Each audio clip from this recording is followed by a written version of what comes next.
I asked Hanabusa directly. I said, before we start talking about DUI rules and Department of Interior, let me ask you. And I said, well, you as an attorney, a trained legal person, a congressional woman, someone that's been around law for many, many years, and I asked her, can you tell me what law transformed the Hawaiian nationals, citizens, Hawaiians, into U.S. citizens, into Americans? And then she kind of went off for a while, and so I had to raise my hand again and say, wait. I'm asking you again directly. And this went on 3 times. She never answered the question. And then finally I stood up, I said, obviously in front of my students and my fellow friends, you're choosing not to answer that question because you cannot answer that question. And if you cannot answer that question, that is informing all of us that you don't have not just the answer, but in fact, all that you are pushing, in fact, is not just wrong, but it's based upon false analysis and lies. You see, that's the thing as Hawaiians. If we're going to do anything together as a people, we got to subjugate our brains into looking at the truth and having the best analysis. Not closing our eyes and just guessing and listening to whoever and whatever they may say. And I asked her again, and I said, can you tell me, just give me the year. I make it that easy.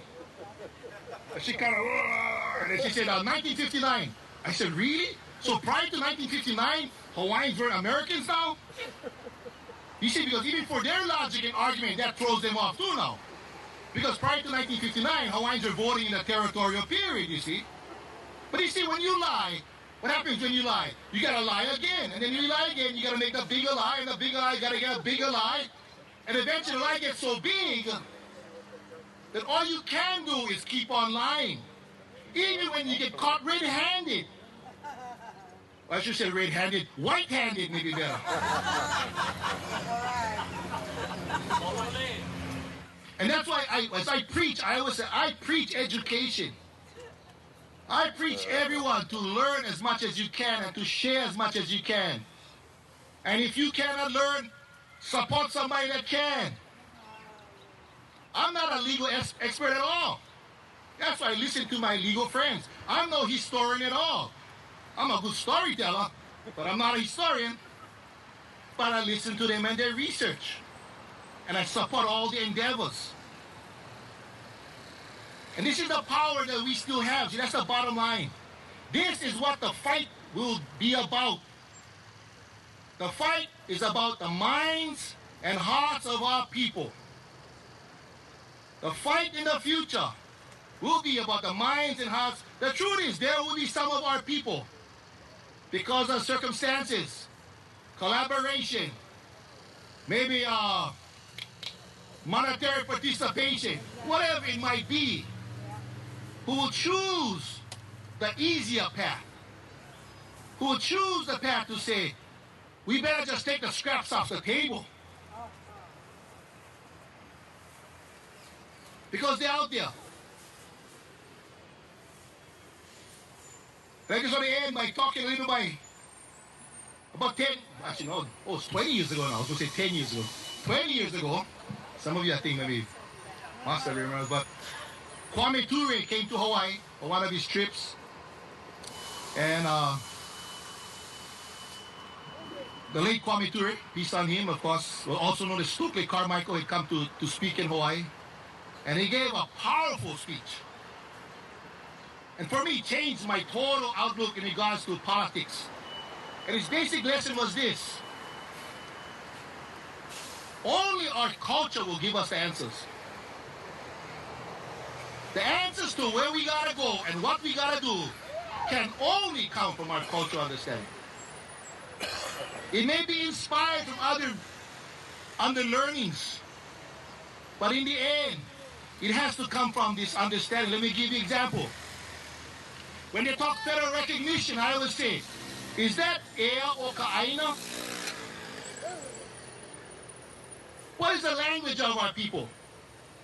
What is the word for federal recognition? See, that tells you right there, it's not even a Hawaiian concept. Ea o ka'aina is important. First of all, ea is not defined by any Western law, legal library. It's not in the U.S. Constitution. But it's a true guiding principle of our people. It also doesn't say heir of that constitution or heir of that king or queen or the heir of that sovereign or that government.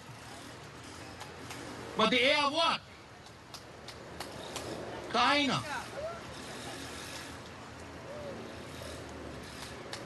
If you look at the language of the so-called constitution of the AHA, I don't even know where to start when I took that thing apart. They talk about Native Hawaiian national lands.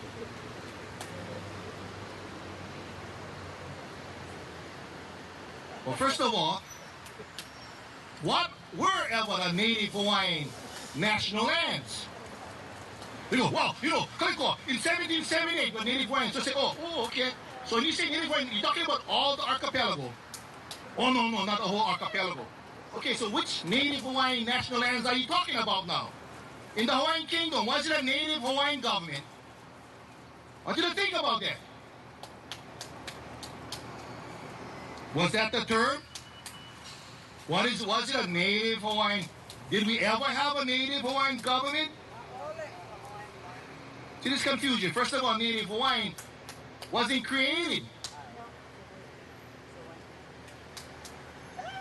In 1775, Kaikili guys wasn't walking around calling themselves Native Hawaiians. You understand this guy? This is, in other words, this is not even looking at our own selves as Kanaka. You gotta use a definition provided from somebody else. Thousands of miles, 5,000 miles away to define who you... So when I look at the document, I think, jeez, how crazy. You're gonna have a constitution, but you cannot even have one formed from your own here as a people. That you still gotta define yourself from somebody in Washington, D.C., thousands of miles away. And even the language of a Native Hawaiian national lands, and in there, they actually, if you look at the document, they say conveyed, or to be conveyed to them. Remember, conveyed. If somebody conveys you something, what does that mean? I mean, it's not yours. If I convey to you my land, whose land was conveyed? Was my land.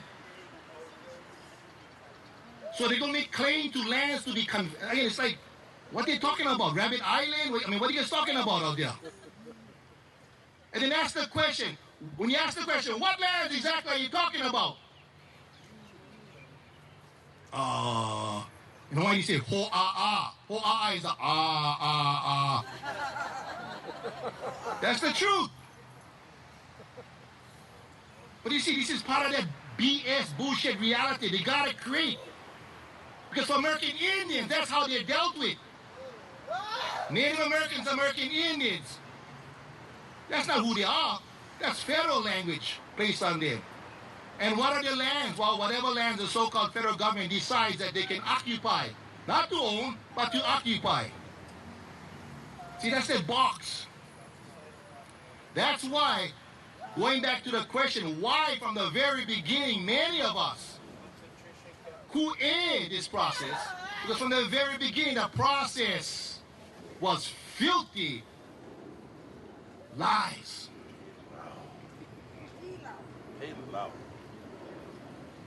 And there's also a process which was meant to divide our people, because they knew many of us could not sign on to a process, not just created by the legislature empowered by Abercrombie, but when you actually read the actual law, it's not just missing part of our history, it's actually an imposter history that's put in there. Not because that's what's best for our people, because that's what's best to fit into American Indian legal legislation and law. See, that's the bottom line. That's the purpose. So today, when we speak out against what's occurring, we quickly understand It's no coincidence that the AHA at first said, yeah, no worry, you guys. We got to go ratify them out there. Next thing you know, well, now you're putting up a ratify, you're going to get funding sources.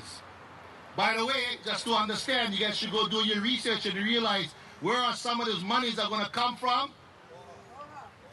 And I'm not going to give hearsay, but I can just tell you pretty clearly, as I said, you know, we have compradors in our people. We have people who make money, who fatten their wallets and checkbooks off of our oppression with slick contracts. Because money comes down. And the story is that they're going to help to provide monies. Now, who's going to ratify this document again? You see, again, just that population. So from the very foundation, it was never a Hawaiian nation. You see, understand again, it was never a Hawaiian nation, a Hawaiian national document. From the foundation, it was created, birthed, controlled for just to be a participation of, and I would argue clearly, a minority of Hawaiians. Many of them, first of all, do not understand this history as we all know, or two, may not care. And this is the Lapa'au. You see, this is where we must go and challenge. And it's not going to be easy. Go back to Kwame Ture. That was the first thing he said. He also said this, and I spoke to him, and he said, Kalikua, what's your worst fear? And I said, gonna get one Federal Office of Hawaiian Affairs. And he said this to me directly, he says, it shall come to pass. And he said, but don't fear it. He said, when this occurs, you know you're getting closer. See, the oppressor never gonna give you what you need or what you want. The oppressor only gonna give you what they have to. You see, that's the point. So they're gonna give. It's like the giving of just the crumbs off the table. So the Hawaiians was catching maybe the small crumbs. So now they might throw a couple big pieces off the table for some of the Hawaiians. But what he meant was that, and he said also, he said, when you get to that point, it's gonna get harder. But when it gets harder, your people are going to get stronger. And as your people get stronger, they're going to even fight back even harder. Because the oppressor, by their nature, will never just set us free. You know, the great Frederick Douglass said what? There's no struggle, there's no progress. That power never concedes. Those who benefit off our oppression, those who benefit of that, you know, they love that money, they love their profits, and they're not quickly going to give it up. And that's why it becomes more and more necessary for us to even get stronger. But at the same time, as we get stronger, we got to become more and more clear in our objectives. As we get more and more clear, we're going to get more and more information, more and more education to put to the masses. Because, as the sign says back here, going back to the words of our great Mo'i Wahine, the voice of the people is the voice of God. The voice of the people. Remember the DUI hearings? Just wait till they try to come back again. And that kind of tells you something about the AHA again. Why did they have to go hide behind gates? Because in the end, this is what they're afraid of. In the end, they also understand they are illegitimate. They were created dishonestly. They were created with the intent of disunity. They're created with the idea to maintain the benefit of the oppressors over our people. This is why they were birthed. It had nothing to do, I repeat, it had nothing to do with bettering the conditions of our people, as some may tell you this. Because if it's really about benefiting our people, I would just simply look at those who participated, especially those who gave a thumbs up yes vote, and look at them and evaluate them, and we all should evaluate them and critique them for what they do in our communities. And I would simply suggest many of those faces and voices are not in our communities, working for better education, working for better housing, working to protect our sacred lands. And I kind of laugh that somehow they would even think that somehow they would perhaps negotiate Mauna Kea. Well, they better tell us, guys. Who there for them? But if you understand history, you realize collaborators always make their way to that position. As the American Indians used to call them, the Around the Fort Indians.